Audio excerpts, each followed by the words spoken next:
और ये मंदिर हेमाड़पंथी। ये मंदिर में मेरी बचपन की यादें जुड़ी हुई कुटुंब ने जो संस्कार दिए उसके लिए भाव की होती है। गांव के लोगों को मेरा यही कहना है कि ये मंदिर आपका है। नमस्कार दोस्तों, आपका मंगल सबका मंगल, मंगलवार का जल। दोस्तों आज बुल्ढाना जिला जो कि चांडोले गांव है दोस्तों, इस गांव की जो जनसंख्या है दोस्तों 25,000 जनसंख्या है दोस्तों। और यहाँ पे एक ऐतिहासिक मंदिर है दोस्तों। तो आज आषाढ़ी एकादशी, जो कि आषाढ़ी एकादशी की जो देख रहे हो विठल रुक्माई जी का मंदिर है। इस मंदिर के साथ साथ यहाँ पे पड़ोस में ही जो कि नरसिंह मंदिर है, जो कि इंडिया में सिर्फ 3 मंदिर है। तो ऐसे ऐतिहासिक जगहों में जो मंदिर है हजारों साल पुराना मंदिर है। तो इस मंदिर की विशेषता क्या है? आज आषाढ़ी एकादशी के चलते करीब 50 से 100 गांव के लोग यहाँ पे दर्शन के लिए आ रहे हैं, यात्रा के लिए आते हैं। तो इसके लिए जो मंदिर कैसा बना है, ये इसके बारे में क्या विशेषता है, तो लेके चलता हूँ मैं आपको। तो इस हेमाड़पंथी मंदिर के अध्यक्ष doctor JB Rajput sir Buldhana, इनसे बातचीत करते हैं दोस्तों। नमस्कार मंडली, जय राणा जय महाराष्ट्र। मैं doctor JB Rajput ENT surgeon Buldhana. ये हेमाड़पंथी संस्था 1964 में रजिस्टर हुआ। इसके पहले संस्थापक अध्यक्ष थे यहाँ के पुलिस पटेल नारायणराव देशमुख और उनके साथ थे सेक्रेटरी कृष्णराव देशपांडे उनके, और ये गवर्नमेंट अपॉइंटेड ये थे प्रेसिडेंट सेक्रेटरी। उसके बाद में उनके मौत के बाद ये मंदिर का कोई वाली नहीं था। तो तत्कालीन गांव के सरपंच नत्थू सिंह मोहन सिंह चांदा, इन्होंने चैरिटी कमिश्नर औरंगाबाद में केस दाखिल किया और वो उस टाइम सरपंच थे। तो चैरिटी कमिश्नर औरंगाबाद ने सुमोटो केस दाखिल करके वो जो अध्यक्ष थे जो नारायणराव देशमुख, उसके मिसेज को बुलाया, सुमनबाई देशमुख उनका नाम था। उसको पूछा कि तेरे को अध्यक्ष रहना है क्या? उसने बोला मुझे अध्यक्ष नहीं रहना है। फिर वो उसने चैरिटी कमिश्नर ने ऑर्डर किया यहाँ के असिस्टेंट चैरिटी कमिश्नर को, इस नत्थू चांदा को उन्होंने प्रेसिडेंट बनाया और 5 लोगों की कमेटी उसमें बना। तो ये कमेटी चली करीब 2006 तक। लेकिन 2067 से लेकर 2006 तक ये मंदिर का कोई व्यवहार नहीं था। ये रजिस्टर्ड होके भी इसलिए में चैरिटी कमिश्नर का कोई रिकॉर्ड नहीं था, किसने ना ऑडिट किया ना किसने दाखिल किया। और गांव के आजू बाजू 22 एकड़ जमीन है संस्थान की। तो नत्थू सिंह चांदा ने वो जो ज़मीन थी लोगों को बटाई से दे दिया। अभी वो कब्जा छोड़ने को तैयार नहीं हो रहे। फिर नत्थू सिंह ने जब देखा कि ये अपना बस की बात है, मुझे बुल्ढाना से बुलाया, बोले डॉक्टर साहब तुम संभालो, हमारे बस की बात है, ये लोगों से हम ज़मीन नहीं ले सकते। तो 11 में मुझे ज़बरदस्ती अध्यक्ष बनाया।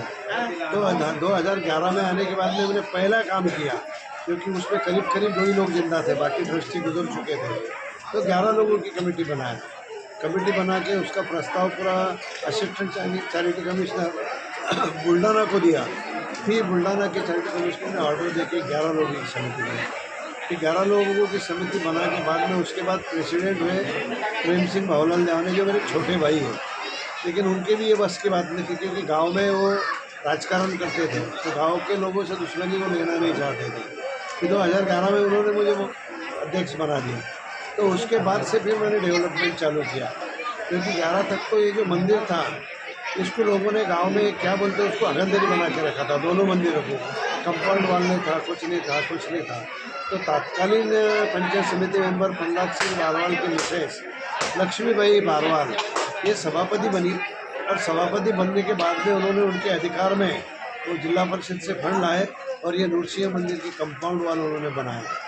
फिर उसके बाद में 2011 के बाद मैंने यहाँ के तत्कालीन आमदार राहुल गोंद्रे को बुलाया और उनसे जो ऊपर 2 मंदिर थे, ये नूरसिंह मंदिर है, यहाँ खोलेश्वर मंदिर है।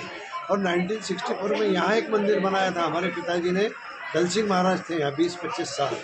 तो भाव सिंह मेहर, गोवर्धन सिंह मेहर, भाव सिंह मेहर, ये दोनों थे और हमारे पिताजी उनके साथ थे। तो दल सिंह महाराज के गाइडेंस में उन्होंने 1964 में यहाँ पहली बार विठल रुक्माई का मंदिर बनाया। तो जब मैं अध्यक्ष बना तो गांव में एक मंदिर था पुराना, तो उसको भी मैंने राहुल गोंद्रे से कुछ फंड लाए, उसको पहले कंपाउंड वॉल बनाया। ऐसा कर के 5 साल में मैंने करीब 60 लाख रुपए गवर्नमेंट से लिए। ऊपर का जो मंदिर था गांव में का पुराना है, जो विठल रुक्माई का था, उसको कंपाउंड वॉल बनाया और वहाँ बढ़िया एक गेस्ट हाउस भक्त निवास बनाया। उसके बाद ये मंदिर का मैंने काम हाथ में लिया। तो यहाँ हाथ में काम लेने के बाद में यहाँ भी एक भक्त निवास बनाया। यहाँ की कंपाउंड वॉल तो ऑलरेडी थी पेड़ ब्लॉक लिए, जब जब भी तत्कालीन कोई जिला परिषद का काम होता हर बार मैं 10-10 लाख रुपए से डोनेशन लेता था। तो इस तरीके से धीरे धीरे धीरे डेवलपमेंट हुआ। तो 2008 में पहली बार हमने यात्रा भरने की शुरुआत की। जो मेरा छोटा भाई अध्यक्ष था उसने पहली बार यात्रा भरने की शुरुआत की। तो धीरे धीरे धीरे धीरे धीरे धीरे इतने खेड़ोपाड़े में ये मंदिर फेमस हो गया, करीब करीब आज 2 लाख लोगों ने दर्शन किया है। तो पिछले साल भी हमने गवर्नमेंट से ग्रांट लाई। जो पुराना मंदिर था हमारे पिताजी के हाथ का, उसको मैंने टोटल डिसमेंटल कर डाला। और अभी जो तत्कालीन मंत्री बने प्रताप राव जी जाधव, उनसे मैंने 9 लाख रुपए लिया। अभी जो तत्कालीन एमएलए हमारे रामबोलिंगाड़े के चिरंजीव शिक्षक मतदार संघ में से आमदार है, उनसे 10 लाख रुपए लिया। और यहाँ की चिखली मतदार संघ की जो आमदार है उनसे 40 लाख रुपए मंजूर करवा लिए। तो वो हिसाब से ये अभी काम चालू है। जीर्णोद्धार का काम किए अभी ये 12, 13, 14 को जीर्णोद्धार किया मंदिर का। गवर्नमेंट ने पैसा तो दिया इसके लिए, लेकिन गवर्नमेंट कलश के लिए पैसा नहीं देती। वो बोलते भगवान को पैसा नहीं चाहिए, भक्तों को सेवा चाहिए। फिर कलश का काम करना था, पेरनी चालू हो चुकी थी, किसानों के पास पैसा नहीं था। तो जो भी हमारी चांडोल की कमेटी थी, मैंने उनको बोला कि गांव में वर्गनी घोड़ा करने के लिए किसी से नहीं, किसान अड़चन में है, पेरनी के दिन है। तो फिर चांडोल बुल्ढाने के जो डॉक्टर थे हमारे IMA के मेंबर, 2 दिनों में उन्होंने 6 लाख का डोनेशन हमको दिया। तो ये 4.5 लाख का कॉन्ट्रैक्ट है, उसमें अभी कलश बन जाएगा। कलश भी लाया हमने, देव की प्राण प्रतिष्ठा हो गई। आषाढ़ी के पहले ये करना ज़रूरी था। तो 12, 13, 14 को इसका बड़ा प्रोग्राम हुआ प्राण प्रतिष्ठा का। इतना बड़ा हुआ जैसे कि आपने सबने देखा है कि रामलला वहाँ जब विराजमान हुए तो उनका जो ये हुआ प्राण प्रतिष्ठा, उसी तरीके से ये कोई भी देव की अगर अपने को प्राण प्रतिष्ठा करनी है तो योग वेद इनके तरफ से ये नासिक के ब्राह्मण लोग आए थे, तुम्हारे दलिया के आए थे, भोकरदन के थे, हमारे बुल्ढाना जिले के थे। तो ऐसे 12 ब्राह्मण लोग आए थे। तो वेद पूजा करके उसमें हमने पूजा करके देव की प्राण प्रतिष्ठा की।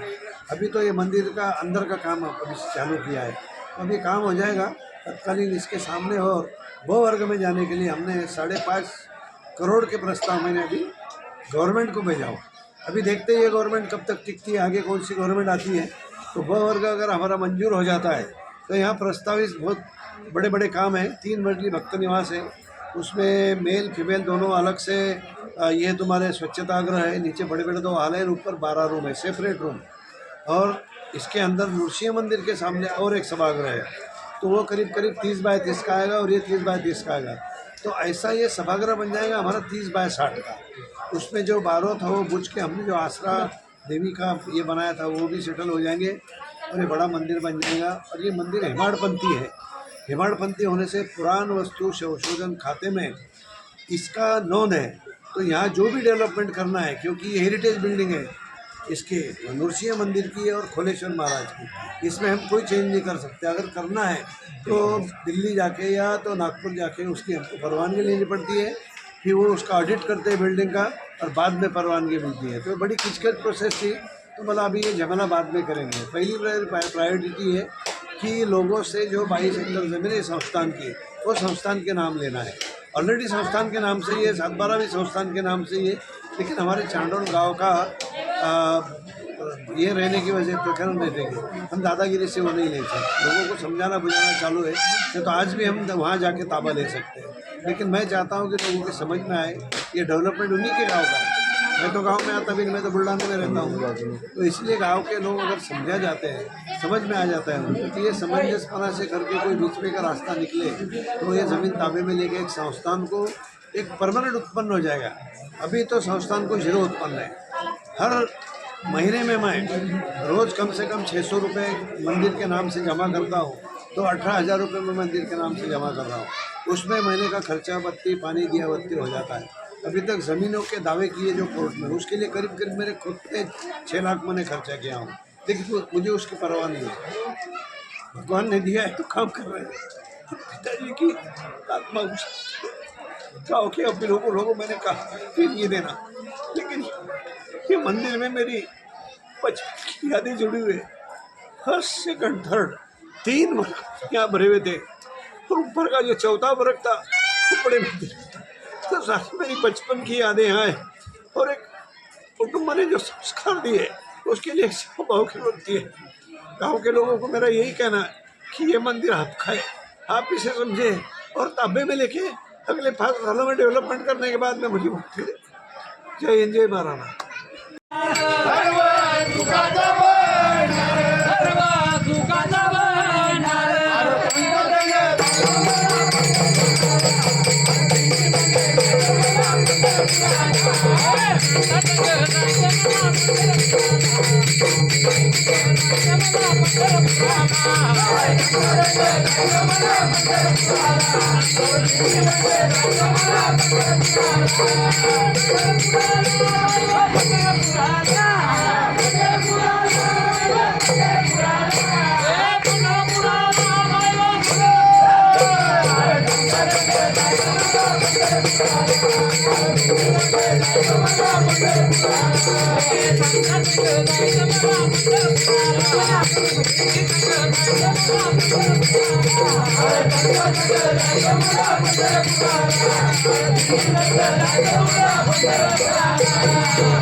क्या